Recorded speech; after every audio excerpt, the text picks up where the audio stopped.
Francisco Jiménez dejó el país. Exministro de Gobernación, pese a anunciar que enfrentaría a la justicia, habría dejado el territorio nacional con rumbo a Panamá. Federación de Fútbol anuncia la venta de las entradas para los dos juegos claves de la eliminatoria mundialista. La cifra es dramáticamente menor a la de Cementos Progreso y siguen las preguntas sobre la transparencia. El espacio que dejó el Lobo en la dirigencia del barrio 18 debido a su traslado a la cárcel de Renovación 1 provoca un cambio en la dirección de la pandilla. Ahora será el inquieto el principal cabecilla. Histórico, el jefe de la Iglesia Católica y el de la Iglesia Anglicana oran juntos. 500 años después del cisma, el Papa León recibe en el Vaticano a Carlos III en una reunión inédita desde hace siglos.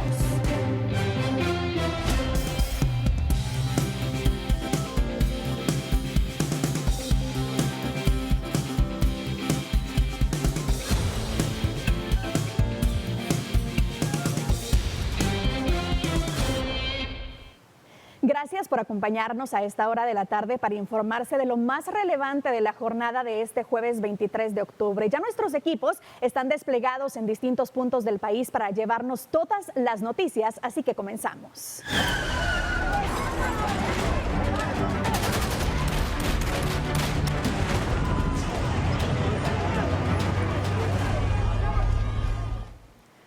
En el kilómetro 106.5 de la ruta interamericana, jurisdicción del cantón Chupol-Chichicastenango en Quiché, un vehículo tipo pick-up volcó por causas que aún se desconocen. Bomberos voluntarios del sector acudieron al lugar y brindaron atención prehospitalaria a 8 personas que viajaban en el vehículo, 3 menores de edad, 4 mujeres y el piloto, identificado como Joel López de 34 años. Según informaron los socorristas, todos los ocupantes presentaban lesiones leves y crisis nerviosa, por lo que fueron estabilizados en el lugar sin requerir traslado a un centro asistencial. Las víctimas indicaron que se dirigían hacia la ciudad capital y eran originarios de Quetzaltenango.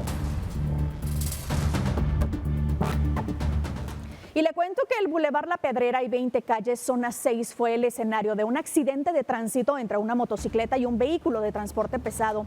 Bomberos municipales llegaron al lugar ante los múltiples llamados para brindar asistencia en el lugar, en donde se determinó que había una persona que necesitaba asistencia hospitalaria, por lo que trasladaron a un hombre hacia la unidad de traumatología del Seguro Social. Mientras tanto, agentes policiales llegaron al escenario del accidente para dilucidar responsabilidades en el percance vial.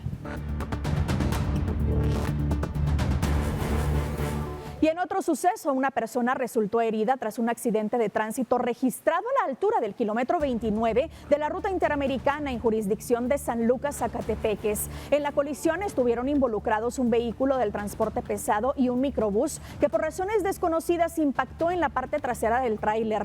Como consecuencia de este percance, la ruta con rumbo al occidente quedó obstaculizada en el carril derecho, mientras los vehículos involucrados eran movilizados con una grúa. Socorristas llegaron al lugar para atender a las personas afectadas, por lo que se informó sobre el traslado de una de ellas a un centro asistencial. Y 5 personas, entre ellas 2 menores de edad, sufrieron graves heridas después de que el bus en el que se movilizaran colisionó contra otro vehículo en el kilómetro 113 de la ruta al Atlántico en jurisdicción de Usumatlán, en Zacapa.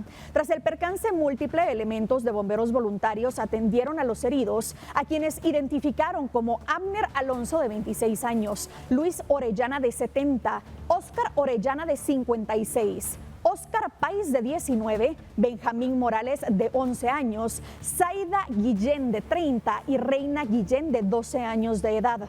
Todos los pacientes, tras ser estabilizados, fueron trasladados a la emergencia del Hospital Nacional de Zacapa.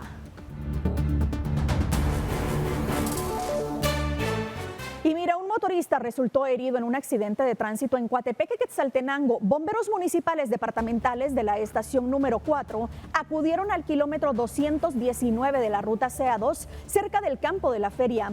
En el lugar fue atendido Alexander Gómez, de 25 años, quien sufrió una posible fractura en el tobillo izquierdo tras impactar su motocicleta contra la parte trasera de un vehículo liviano. El paciente fue estabilizado y trasladado al Hospital Nacional de Coatepeque en condiciones estable.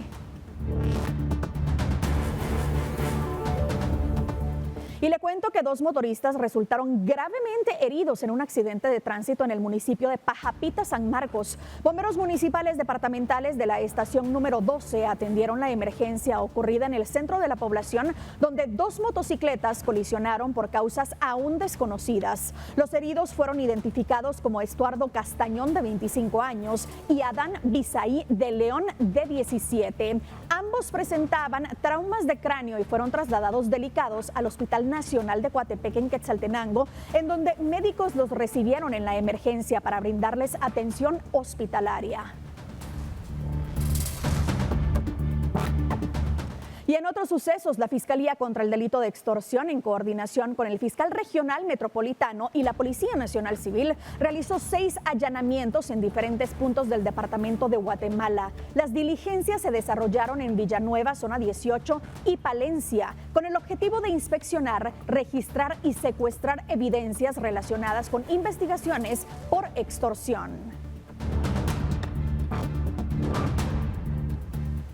Un ataque armado registrado en el occidente del país dejó 2 personas fallecidas y provocó la reacción violenta de vecinos, quienes intentaron linchar a los presuntos responsables, a quien la Policía Nacional Civil identificó como pandilleros del barrio 18. El hecho ocurrió en el municipio de San Rafael Pie de la Cuesta, en San Marcos, donde una mujer de 44 años y un hombre de 37 perdieron la vida tras ser atacados a balazos. De acuerdo con una fuente policial, los capturados habrían viajado desde el municipio de Villanueva para cometer el doble asesinato. En el lugar se incautó el arma de fuego utilizada y una camioneta presuntamente vinculada al ataque.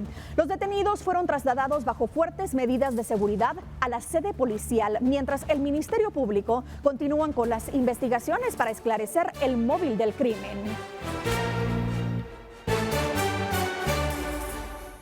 Y mire, la Fiscalía contra el Delito de Extorsión del Ministerio Público contabiliza a la fecha 15.922 denuncias relacionadas a ese delito. En su gran mayoría son atribuidas a la pandilla del barrio 18 y Mara Salvatrucha.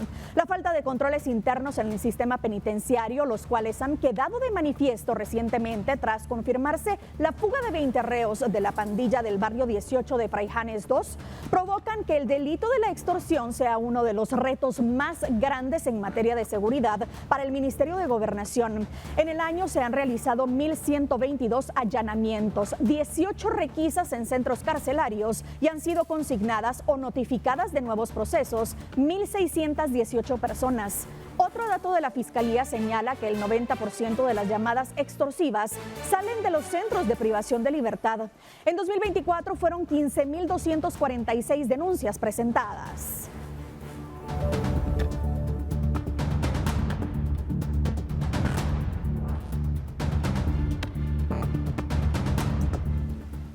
Y en las últimas semanas se ha producido un reacomodo en la rueda del barrio 18 tras el traslado a finales de julio de Aldo Dupié Ochoa Mejía, alias El Lobo, a la cárcel Renovación 1. ¿Quién está ahora a cargo? Se lo contamos en la siguiente nota.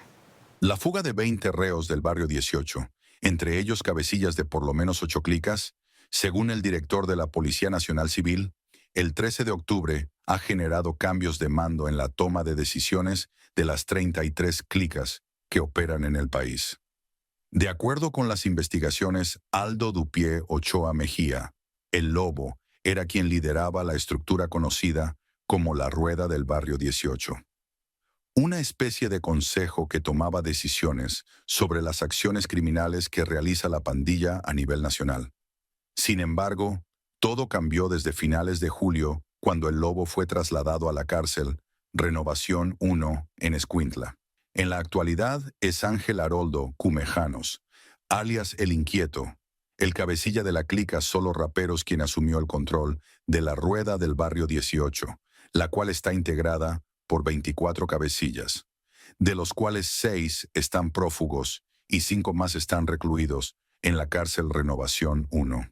La dirección del sistema penitenciario confirmó que los pandilleros de la Rueda del Barrio 18, recluidos en la cárcel Renovación 1 son Aldo Dupié Ochoa Mejía, El Lobo, Wilder Rodríguez Aguilar, El Pato, Mayro de León Hernández, Viejo Zacapa, Jarvin Leonel Itzoy Cruz El Crasi y Manuel de Jesús Rivas Granados El Dreamer.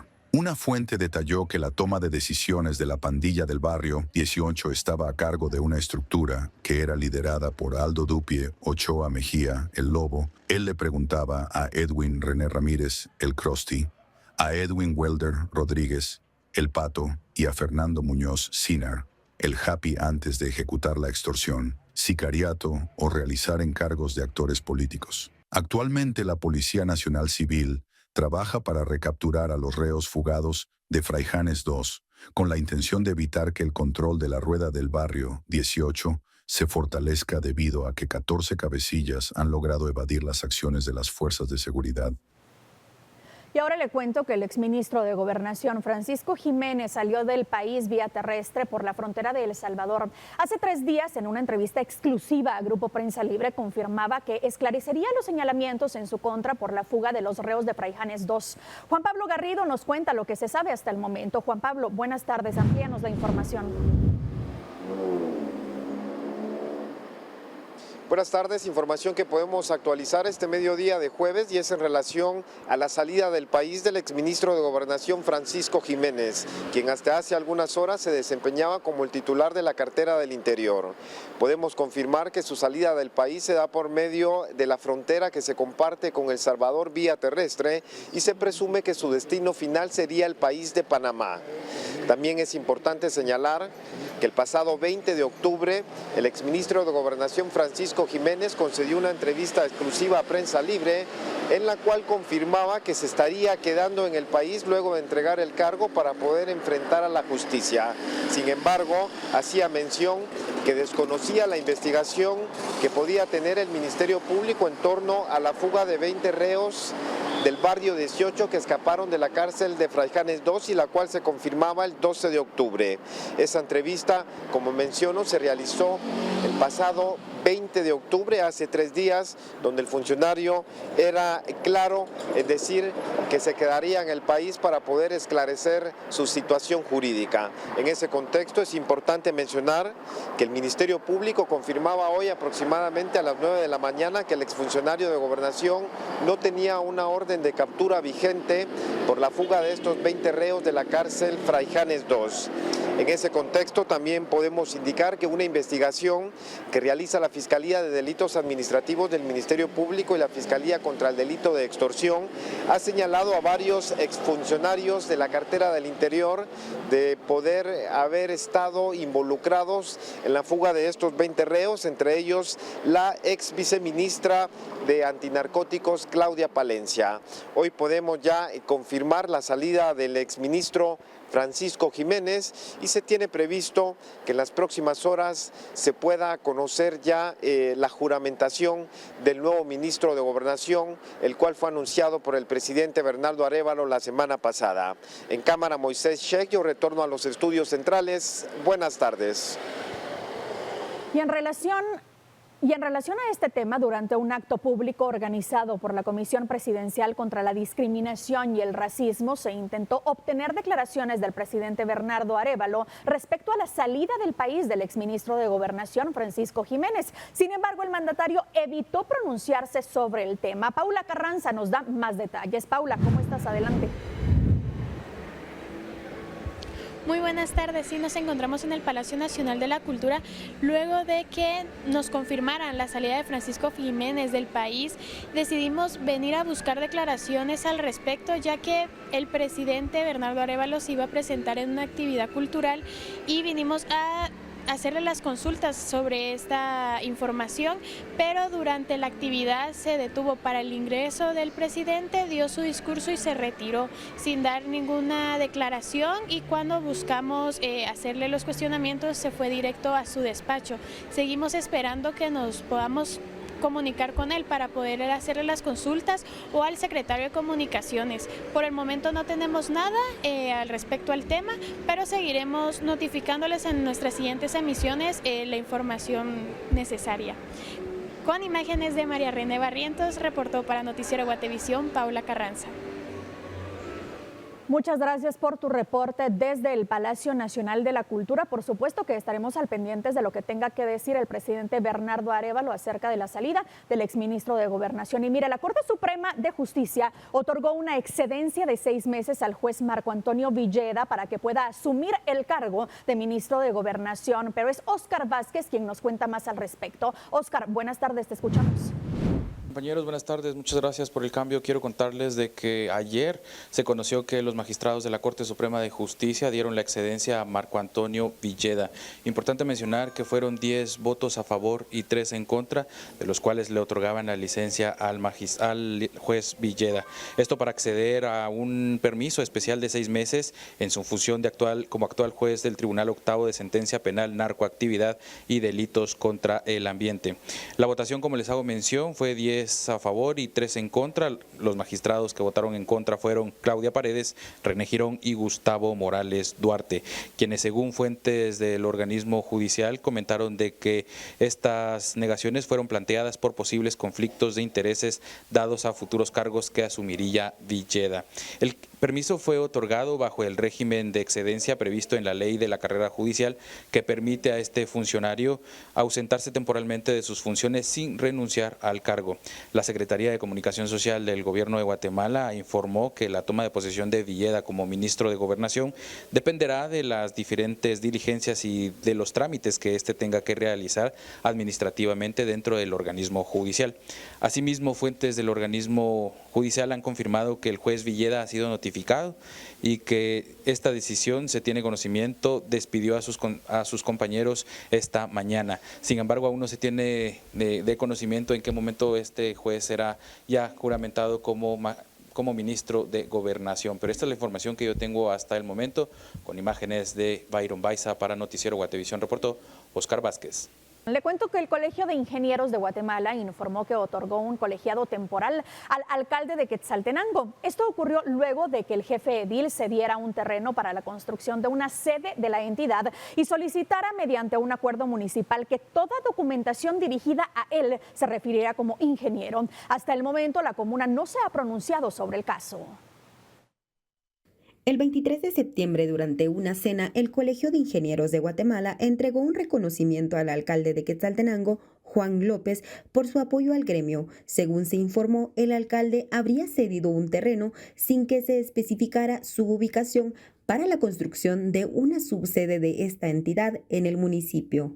Posteriormente, el 18 de octubre, el Acuerdo Municipal 1109-2025 indicó que toda documentación que sea ingresada y las que se dirijan a la alcaldía municipal a partir de la presente fecha deberán ser enviadas a nombre del ingeniero civil Juan López, alcalde municipal, quien ya fue acreditado por el Colegio de Ingenieros de Guatemala con colegiado activo, según se lee en el documento que se filtró a las redes sociales.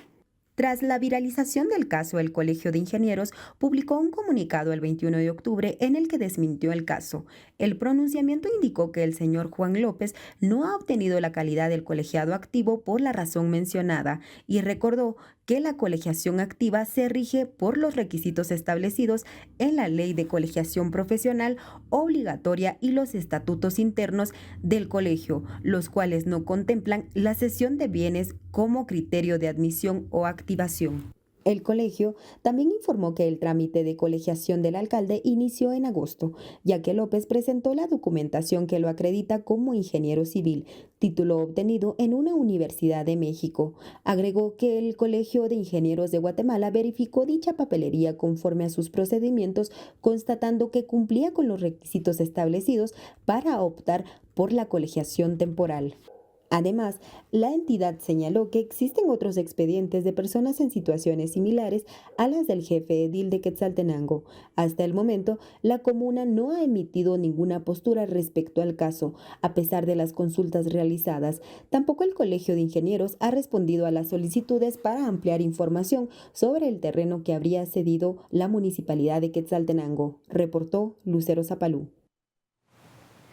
Y en otros temas, el Congreso de la República aprobó una reforma a la Ley de Alimentación Escolar que busca facilitar la compra de alimentos para las escuelas públicas. Con esta modificación, las organizaciones de padres de familia ya no tendrán las restricciones ni los trámites que les impedían adquirir productos procesados. No podemos. El Congreso de la República aprobó una reforma que modifica varias leyes relacionadas con el programa de alimentación escolar con el objetivo de facilitar las compras de comida para las escuelas públicas.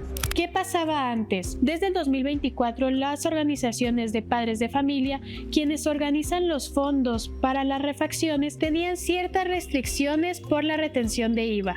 Pero ¿cómo funciona el presupuesto? Bueno, el monto asignado por cada estudiante queda igual. Cada alumno tiene 6 quetzales para sus refacciones, sin importar el nivel educativo. Esto significa que en el promedio cada alumno cuenta con 120 quetzales al mes para su alimentación. Ese dinero no se entrega directamente a los estudiantes, sino a las organizaciones de padres de familia, que son las encargadas de administrar los fondos, comprar los insumos y preparar los menús.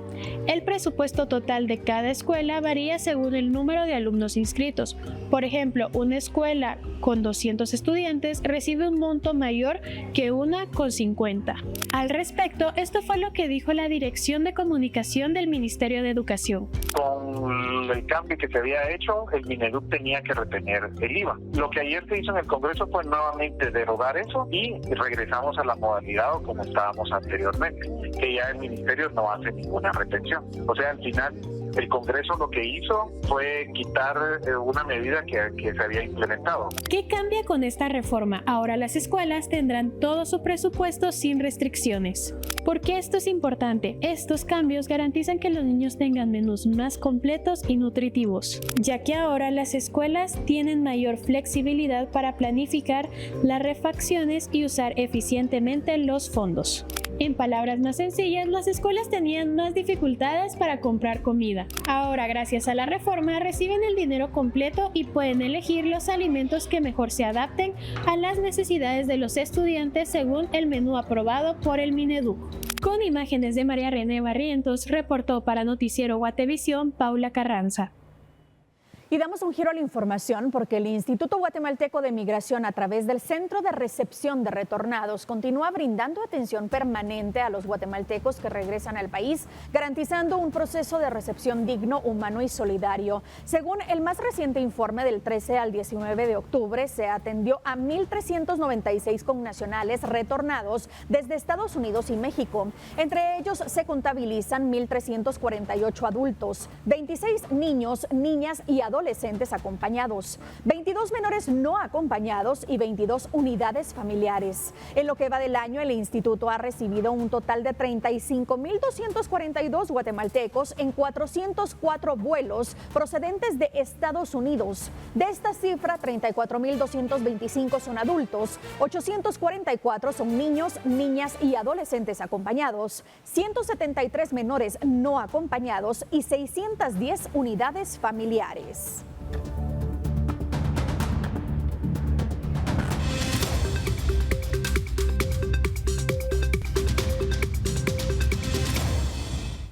Y es momento de conocer lo que sucede en el mundo. Un nuevo video revela el momento exacto en que los presuntos ladrones del Museo del Louvre huyen tras cometer el millonario robo de joyas. En las imágenes se observa a 2 sospechosos descendiendo por una escalera mecánica instalada en la parte trasera de un camión estacionado junto a una de las entradas del museo más visitado del mundo. La persona que graba muestra evidente sorpresa mientras los delincuentes escapan con aparente prisa. Segundos después, las alarmas del recinto comienzan a sonar, confirmando que el robo acababa de ser detectado por el sistema de seguridad del Louvre.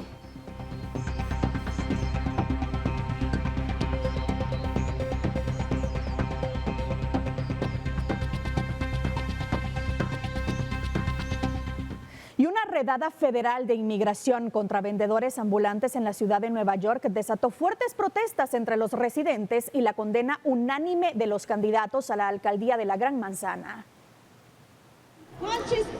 Habitantes de Nueva York salieron a las calles el miércoles para condenar una redada migratoria realizada el día anterior. Reclamaron la salida inmediata de la ciudad del Servicio de Inmigración y Control de Aduanas, ICE.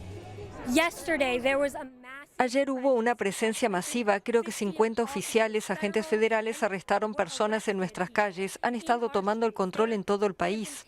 tomando el control de ciudades y desplegando grandes cantidades de agentes para deportar personas. Y ahora está llegando a Nueva York, y esto es Nueva York manifestando y diciendo que ICE tiene que salir de Nueva York. No vamos a tolerar al ICE en nuestra ciudad.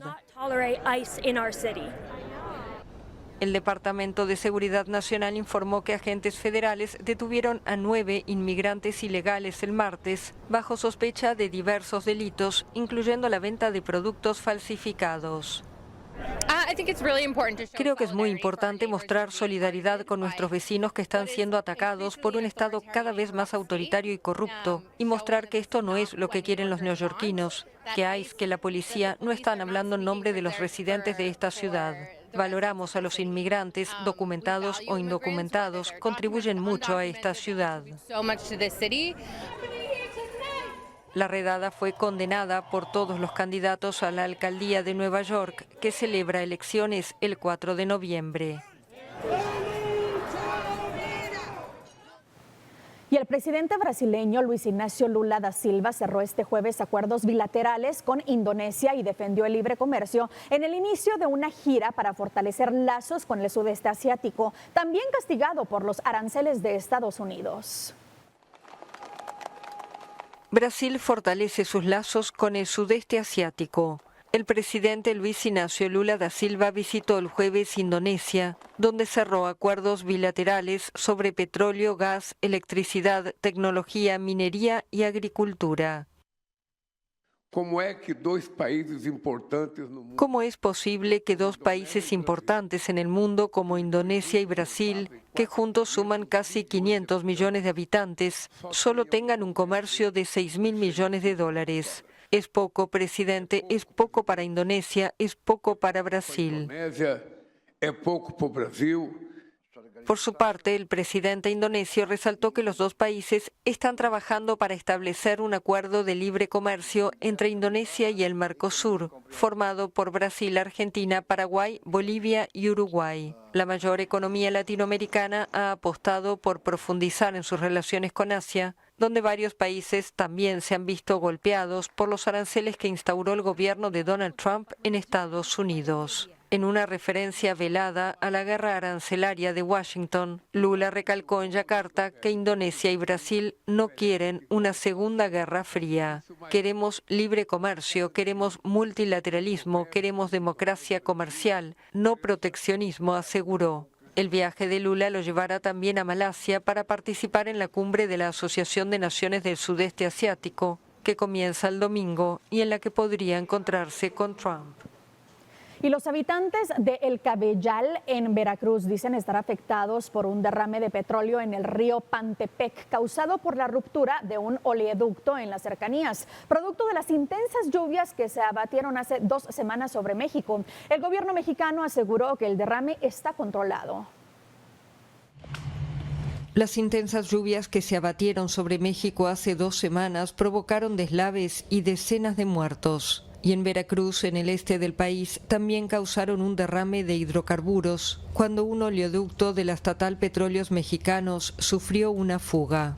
Y pues aquí estamos sufriendo la inundación que nos afectó bastante, pero ahora también este problema del derramamiento de petróleo que tenemos en el arroyo, que nos afecta bastante. Pues nos afecta en varios sentidos el derrame del petróleo, más que nada por el aroma, que es muy fuerte, y pues sí es muy discapacitante por las aguas que se han contaminado, que no podemos hacer uso de ellas, que es lo que más ocupábamos, el arroyo. La Secretaría de la Marina dijo el miércoles en un comunicado que colocó barreras de contención con el apoyo de pescadores locales para evitar el desplazamiento de los hidrocarburos en el río Pantepec y aseguró que el derrame se encuentra contenido.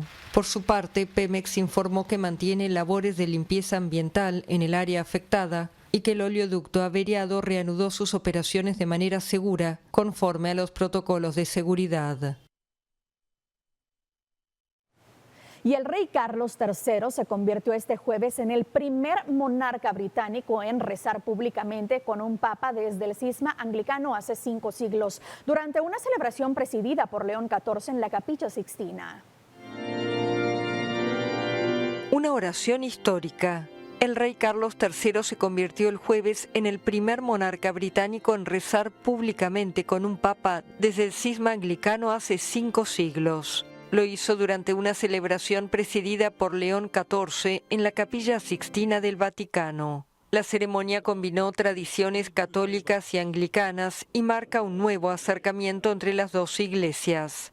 El oficio, que duró unos 30 minutos, es el primero de este tipo desde el nacimiento del anglicanismo en 1534, cuando el rey Enrique VIII rompió con la Iglesia Católica de Roma. El pontífice León XIV y el arzobispo de York, Stephen Cottrell, presidieron la celebración en presencia de prelados católicos y anglicanos, así como de responsables políticos y diplomáticos. El tema central de la oración fue la protección de la naturaleza, una señal de la convergencia entre ambas iglesias en cuestiones medioambientales. Carlos III y su esposa Camila tenían previsto asistir más tarde a otro servicio religioso ecuménico en la Basílica de San Pablo Extramuros, en Roma. Antes de la oración, ambos fueron recibidos por el Papa en una audiencia privada.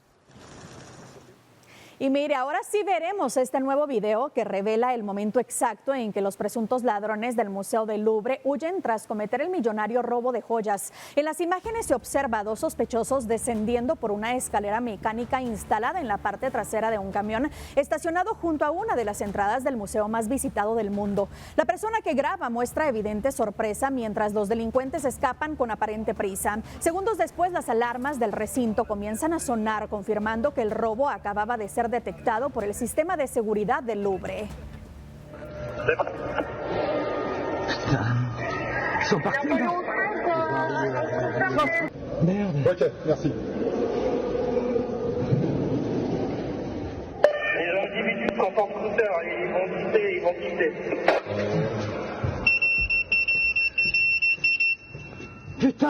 El juzgado noveno pluripersonal ligó a proceso a Luis Felipe Aldana Cermeño, jefe del Departamento de Presupuesto del Ministerio de Salud, por su presunta participación en irregularidades detectadas en el convenio millonario entre esa cartera y la Oficina de las Naciones Unidas de Servicios para Proyectos, conocido como caso UNOPS, corrupción presidencial.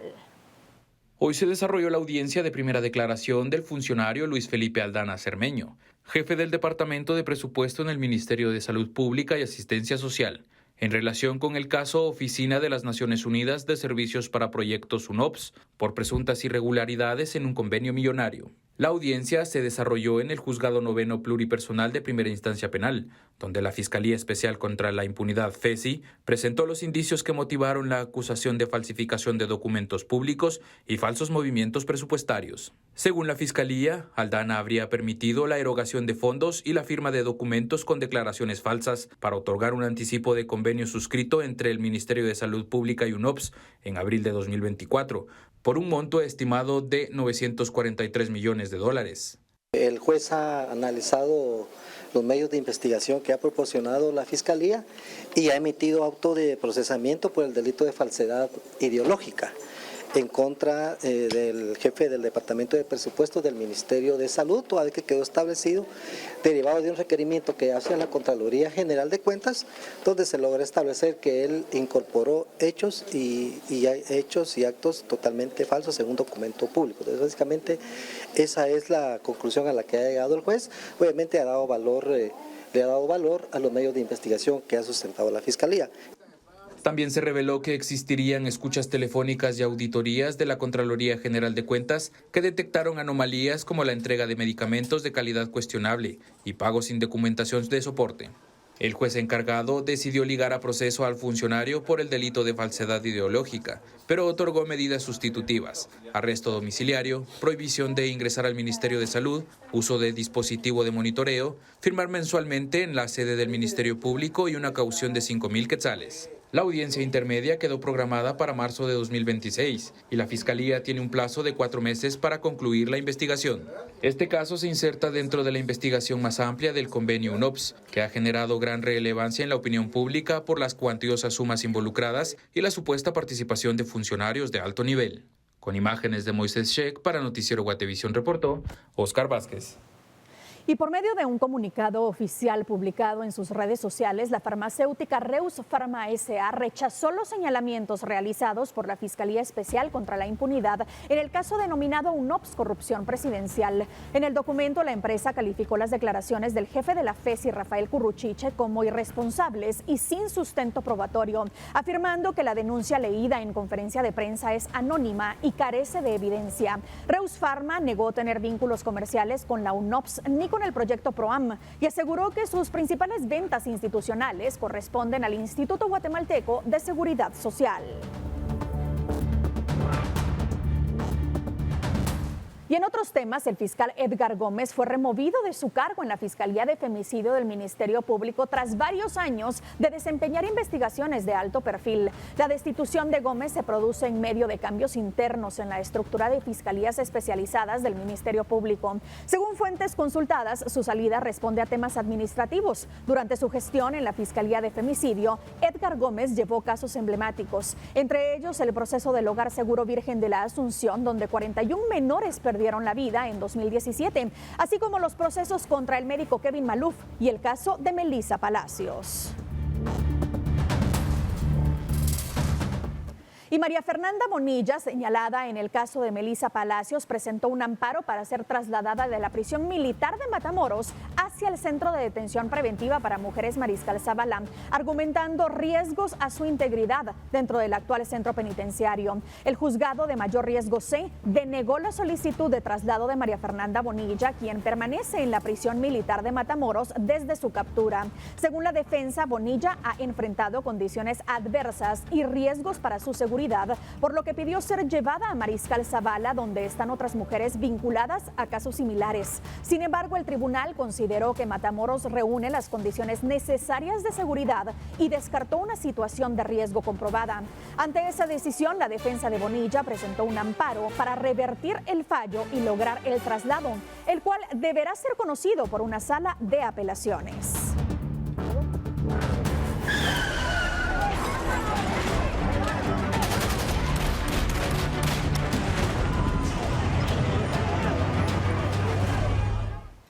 Y vamos a continuar con más sucesos de la jornada. Una joven murió en un accidente de tránsito ocurrido en el kilómetro 117.5 de la carretera al Atlántico, en Río Hondo, Usumatlán, Zacapa. La víctima fue identificada como Carla Michelle Morales, de 22 años, quien conducía una motocicleta al momento del hecho.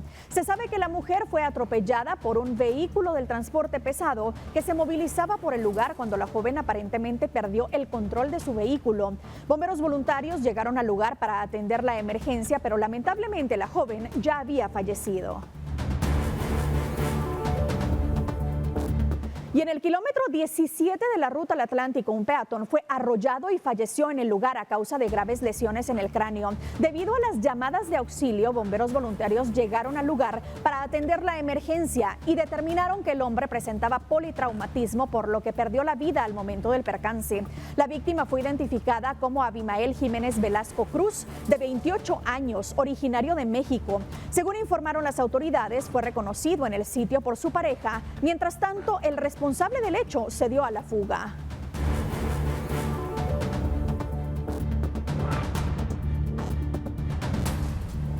Y en Dolores Petén fue localizado el cuerpo sin vida de un hombre en las aguas de la Catarata Mopán. Rescatistas de la sección de rescate acuático de bomberos voluntarios realizaron varias inmersiones, las cuales tardaron varias horas hasta encontrar a la víctima, identificada como Pedro Pacham, de 42 años. Tras la localización de esta persona, se dio a conocer que el hombre era profesor en la aldea Semuy Sayaché y habría fallecido ahogado horas antes durante su visita a la catarata, ya que cuenta con una profundidad bastante grande y él no tenía la técnica adecuada para nadar. Y en otros sucesos, en San Miguel Ixtahuacán, en San Marcos, una camioneta fue arrastrada por la corriente del río Cancelá. El incidente ocurrió entre los caseríos Tierra Blanca y El Arenal, cuando el conductor intentó cruzar el río Crecido, luego de que el puente fuera derribado por las lluvias recientes. Bomberos municipales departamentales de la estación 47, junto a vecinos y autoridades, lograron rescatar al conductor tras una hora de labores. El hombre solo presentaba golpes leves y no fue necesario trasladarlo a un hospital, ya que los socorristas le brindaron asistencia en el lugar. Y un ataque armado se registró en la 28 Avenida y 20 Calle de la zona 5 de la capital. Varias llamadas alertaron a la línea 123 de los bomberos municipales, quienes al llegar al lugar localizaron a un hombre sobre la cinta asfáltica, a quien evaluaron inmediatamente y determinaron que ya no contaba con signos vitales, ya que presentaba heridas en órganos importantes de su cuerpo. El fallecido no pudo ser identificado tras el hecho de violencia que se produjo por razones desconocidas. Los socorristas le dieron aviso a las autoridades correspondientes para los trámites de rigor.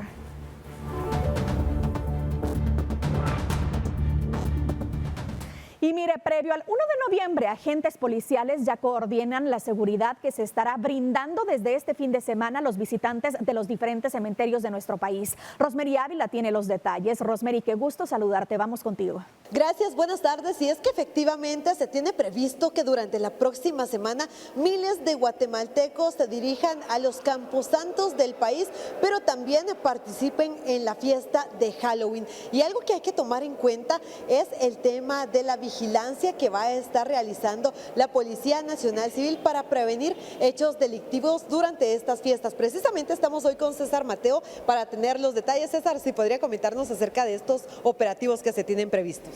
Sí, es que definitivamente es una época muy importante y cada vez que llega una época importante, nosotros como la institución garante de la seguridad de todos los guatemaltecos, principalmente la integridad física y por supuesto también sus bienes, pues se ha diseñado un plan operativo que es precisamente el 43-2025, que está enfocado en garantizar la seguridad antes, durante y después de estas fechas importantes, fechas en las que todos los ciudadanos van a los camposantos a visitar a sus seres queridos y también lo que tú mencionabas, el tema de Halloween.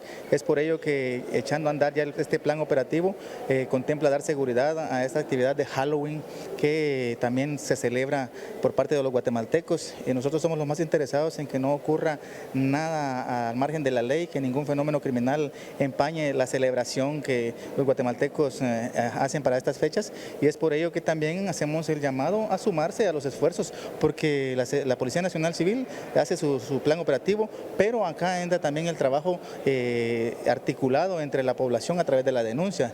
Es por ello que usted también puede cualquier situación anómala denunciarla al 110 o al 1561. De igual manera sumarse a la prevención, el no portar dinero en efectivo, alhajas, teléfonos de alta gama, porque todo esto lo puede convertir en una víctima de un asalto, porque los amigos de lo ajeno utilizan estas aglomeraciones para poder apoderarse de cosas que no les pertenecen. Es por ello que hacemos el llamado a estar atentos, sumarse a la prevención y esto ya también contempla el cuidar a los más grandes, a los niños y hacer el llamado a la población a confiar en la Policía Nacional Civil. Van a ver stand informativos, usted puede acercarse a algún patrullero, a algún stand informativo para solicitar cualquier información o cualquier apoyo, porque muchas veces necesitan a veces hasta trasladar una situación de un lugar a otro y para eso está la policía, no solo para seguridad, sino para colaborar y contribuir con todos los guatemaltecos. Estos planes operativos contemplan la seguridad en vehículos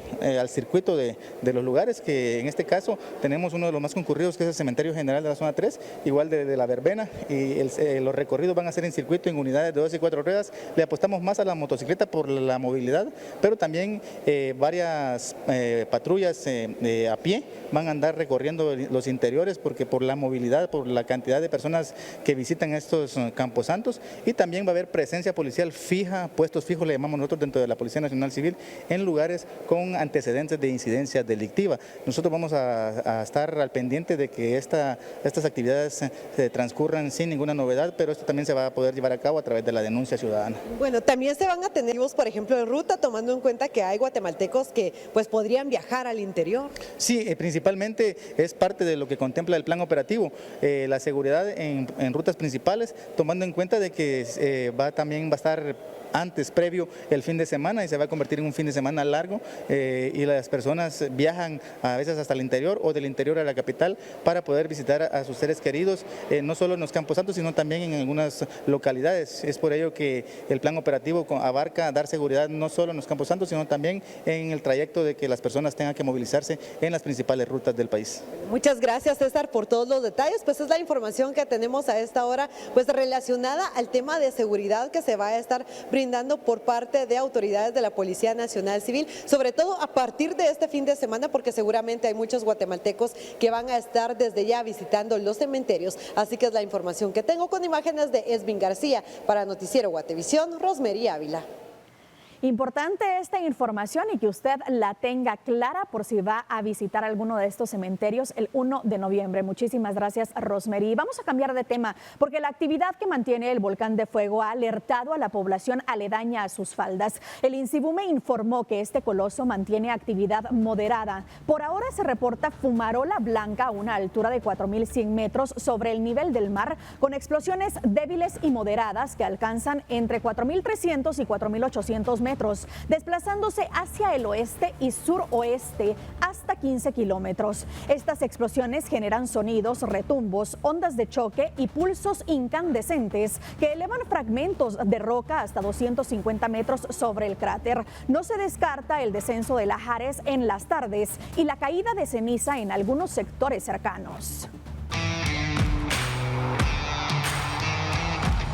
Ya estamos de regreso y tenemos información deportiva importante. Pongan mucha atención porque en noviembre la Selección Nacional de Guatemala afrontará 2 encuentros decisivos en la última fase de las eliminatorias mundialistas rumbo a la Copa del Mundo del 2026. A menos de 2 semanas se ha dado a conocer que será Ticket Show de Costa Rica quien tendrá a cargo la venta de las entradas. Andrea Domínguez nos da los detalles. Andrea, ¿qué han dicho en la conferencia? Adelante. Qué gusto saludarte a ti y a todos nuestros televidentes. Como tú muy bien lo indicas, la Federación de Fútbol de Guatemala brindó una conferencia de prensa para dar los detalles sobre cómo será la venta de boletos para los partidos entre Guatemala y Panamá el próximo 13 de noviembre y de Guatemala contra Surinam el 18 de noviembre respectivamente, en los cuales han cambiado no solo de etiquetera versus cuando se jugó contra El Salvador, sino también aseguran que ahora la forma en la cual se realizará la venta de dichos boletos evitará no solo que los revendedores puedan apropiarse de los mismos, sino también tendrá mayores medidas de seguridad. Los precios de los mismos irán desde los 500 hasta los 1.700 quetzales. Esto se debe a el aforo con el cual cuenta el estadio del Trébol, que permite únicamente un aforo de 7.480 personas. Únicamente 5.200 boletos saldrán a la venta, 200 de estos estarán para las aficiones tanto de Panamá como Surinam, que serán entregados a las federaciones de ambos equipos, según han señalado. Tenemos la General Norte con un valor de 500 quetzales, la Preferencia con un valor de 1.200 quetzales, la Preferencia de Visita, que serán puestos a disposición para la venta únicamente en Panamá y en Surinam oportunamente, tendrán un costo de 1.200 quetzales y la Tribuna tendrá un costo de 1.700 quetzales. Las autoridades de la Federación, en conjunto con el gerente general de la etiquetera, también han señalado cuáles serán las medidas de seguridad que se tendrán para evitar la falsificación o reventa de dichos boletos, considerando también que la empresa ahora es de origen costarricense con al menos 10 años de trayectoria en la venta de dichos boletos, que incluso ya ha funcionado en Guatemala con la venta en los partidos que tiene el equipo de Municipal en ese mismo estadio. Los boletos son digitales. Para el envío al correo electrónico necesitamos correo electrónico, nombre, apellido, dirección, ciudad, número telefónico y documento personal de identificación. Esta información información es clave para recibir tus boletos. Paso 3. Realiza tu pago. Solo se aceptan pagos en punto de venta. Únicamente con tu tarjeta de crédito o débito. Al instante de la compra, tus boletos digitales se envían a tu correo. Recuerda que los boletos no pueden imprimirse y en puertas no se aceptan capturas de pantalla. Habrá venta de forma presencial que se habilitará el 4 de noviembre en 2 agencias bancarias de Bantrap, una en zona 15 y otra en zona 9, mientras que luego de 5 días de la habilitación de estos se estará dando la habilitación para poderse adquirir en el formato web, en donde cada persona podrá adquirir únicamente 3 boletos y para ello se estará solicitando el documento personal de identificación. Esta es parte de la información que han brindado las autoridades en esta conferencia de prensa, con la cual yo retorno con ustedes a los estudios centrales en nuestras siguientes emisiones, tanto de Impacto Directo a las 19 horas y en nuestra emisión estelar de las 21 le ampliaremos más detalles. Con imágenes de José Sánchez, reportó Andrea Domínguez. Llegamos así al final de esta hora de información, como siempre agradeciendo su sintonía. Recuerde que mañana lo esperamos a la 1 de la tarde en punto para finalizar la semana bien informados. Le deseo una excelente tarde, buen provecho.